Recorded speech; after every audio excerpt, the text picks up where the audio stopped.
के साथ काम करने का हैबिट है और ईमानदारी भी है। एनडीए इसीलिए चल रहा है, उसमें एगो दुगो आगे हो सकता है, पीछे हो सकता है, वही रहेगा। लेकिन ये तो अपने मुंह से पार्टी के जो नेता ऑथराइज होंगे वो ब्रीफ करेंगे ना। एनडीए को ही दिखा के, एनडीए को ही डिफेम करके इस लोकतंत्र में अपना खाता खोलना चाहते हैं। हमारे गठबंधन में भ्रष्टाचारी को और अपराधी को कोई जगह न मिलते आया है और न मिलेगा। जो साफ छवि के लोग हैं वही रहेंगे। थोड़ा मोड़ा के नौकरी दिए तो कट्ठे कट्ठे लिखवा लिए। अब सब बिहार के इतना जो आदमी है सबके कट्ठे कट्ठे लिखवा लेंगे तो क्या होगा। तो तेजस्वी और तेज प्रताप को छोड़ के इस राज्य में युवा कौन है, राबड़ी जी के छोड़ के महिला कौन है और लालू जी के छोड़ के नेता कौन है। बस इतना ही दायरा उनका है। नमस्कार, आप न्यूज़ फाउंडेशन देख रहे हैं, मैं हूं आपके साथ वंदना। सीट बंटवारे को लेकर एनडीए में अभी तक उथल पुथल मचा हुआ है। अभी तक कोई भी क्लियरेंस जो है सीट बंटवारे को लेकर के नहीं सामने आई है। क्या अंदरूनी बातें चल रही है, क्या रणनीति एनडीए की ओर से बनाई जा रही है इस बार के विधानसभा चुनाव में, हमारे साथ बात करने के लिए हैं भाजपा के वरिष्ठ नेता, बिहार विधान परिषद के सदस्य नवल किशोर यादव। क्या आप लोग कर रहे हैं सीट बंटवारे को लेकर? अभी तक के क्लियर नहीं आप लोग कर रहे हैं कुछ। आप लोग कह रहे हैं कि महागठबंधन में है घमासान, लेकिन घमासान तो एनडीए के बीच में ही है। ऐसी बातें जब निकल कर के सामने आ रही है कि चिराग पासवान का तेवर अलग है, मांझी जी का अलग है, उपेंद्र कुशवाहा का अलग है, तो फिर ये आप लोग कैसे सीट बंटवारे कर पाएंगे? हम लोग सीट बंटवारा कर लिए और हमारे यहाँ कोई प्रॉब्लम नहीं है। लगभग हमारे यहाँ सीटों का बंटवारा हो चुका है।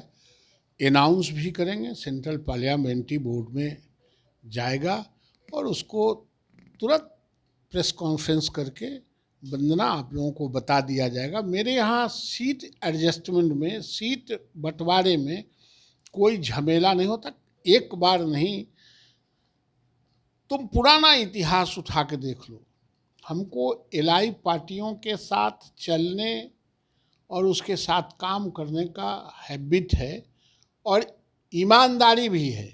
एनडीए इसीलिए चल रहा है और हमारे यहाँ कोई प्रॉब्लम नहीं है। लगभग हमने सीटों को बंटवारा कर लिया है, लेकिन समय पर ही उसका एक्सपोजर होगा। आपने कहा कि सीट बंटवारे हो चुका है। कौन सी पार्टियां कितने सीटों पर चुनाव लड़ रही है बिहार में, एनडीए के जो सहयोगी दल हैं? अच्छा, ये बात हम ही बता देंगे तो सेंट्रल पार्लियामेंट्री बोर्ड की मीटिंग के बाद जो ब्रीफ होगा वो क्या बताएगा। कुछ बात ऐसा है, बुद्ध ने कहा जो बात नहीं बोलनी चाहिए उस बात को नहीं बोली जाए। हर आदमी का अपना अपना दायरा है, डिग्निटी है। तो लगभग आप भी जानती हो, हम भी जानते हैं, लोग भी जानते हैं। एक्सपेक्टेशन उसमें एगो दुगो आगे हो सकता है, पीछे हो सकता है, वही रहेगा।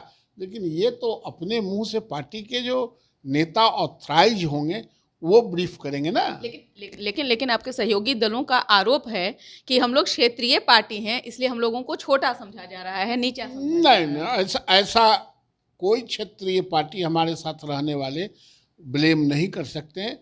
प्रॉपर सम्मान देना और जो छूट गया है उसको हाथ पकड़ के आगे समकक्ष खड़ा करना एनडीए और भारतीय जनता पार्टी का ये दायित्व रहा है और आज तक उसको पूरा करते रहे हैं।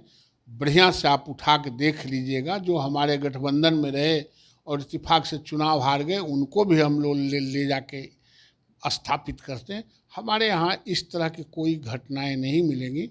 अब कोई लोग ऐसी सड़क पर चलते कुछ कहते हो तो ये बात अलग है। लेकिन विपक्ष कह रहा है ना कि एनडीए में चुनाव से पहले बड़ी टूट हो सकती है।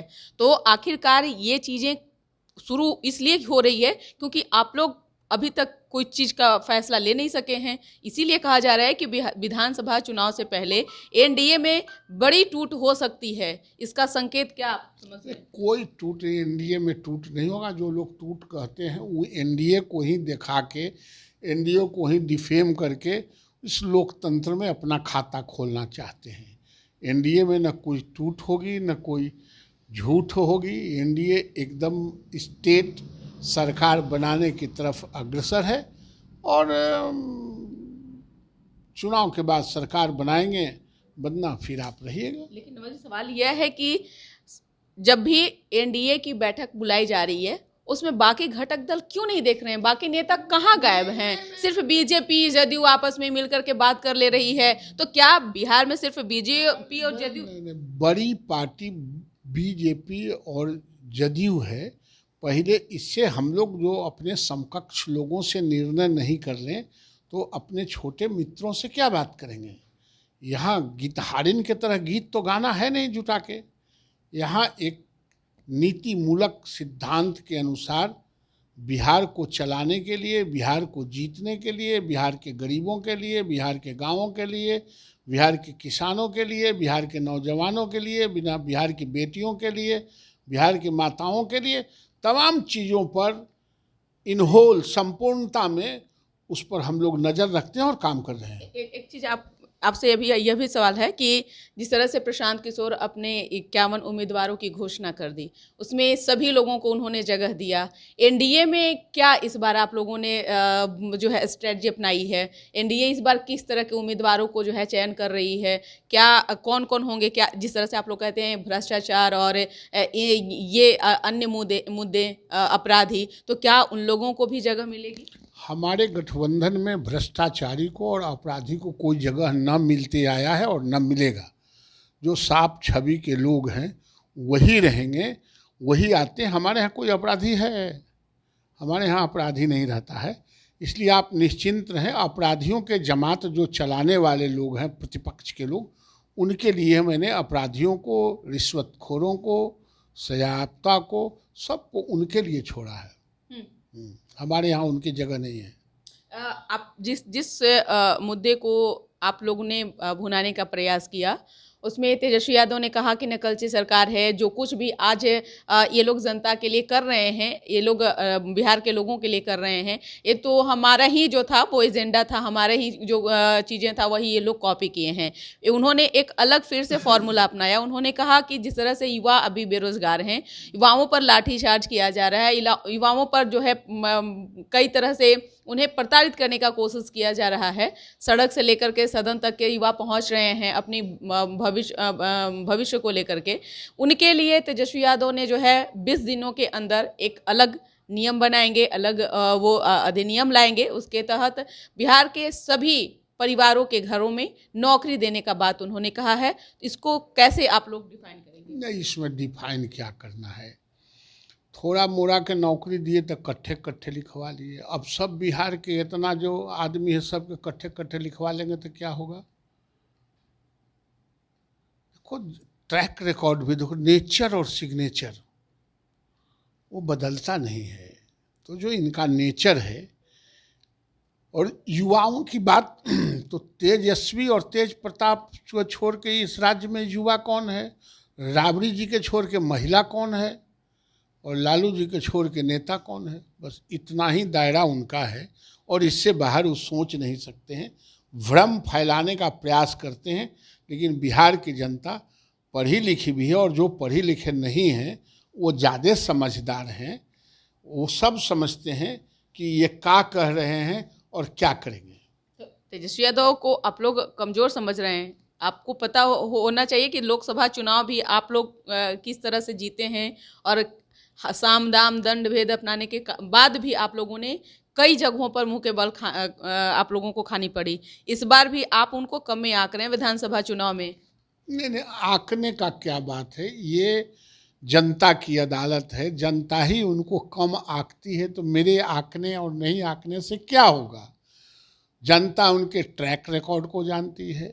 जनता उनको जो मतदान करता रहा है वह भी जानती है कि जो लोग अपने पेट पेटी के लिए जीते हैं, अपने प्राइवेट लिमिटेड के लिए जीते हैं, वो बिहार की जनता के लिए क्या करें? उनके माता पिता, बिहार की जनता नहीं जानती है। 15 साल तक शासन था, क्या कर दिए थे बिहार में? एक आध गो सड़क था, बिजली थी, पानी था, बाथरूम था, बेटियों को साइकिल मिलता था, बेटा को साइकिल मिलता था, पोशाक मिलता था, बेटियों को नैपकिन मिलता था, स्कॉलरशिप मिलता था, स्कूल के बिल्डिंग गिरे हुए थे बनता था, कॉलेज के बिल्डिंग गिरे हुए थे बनता था, विश्वविद्यालय खुले, महाविद्यालय खुले, मेडिकल कॉलेज खुले, इंजीनियरिंग कॉलेज खुले, पॉलिटेक्निक कॉलेज खुले। ये सब क्यों नहीं वो कर लिए थे? अगर वो कर लिए होते तो आज मेरी ज़रूरत नहीं होती। और जब हमको बिहार की जनता समझती है कि इसी की ज़रूरत है बिहार को विकसित बिहार बनाने के लिए, तो हमारे साथ है। कितना सीट आप लोग जीत रहे हैं विधानसभा चुनाव में?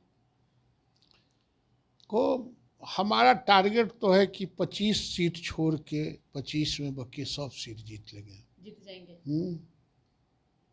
सरकार इस बार का जीत ऐतिहासिक जीत होगा, जो कभी नहीं हुआ था वो इस बार होगा।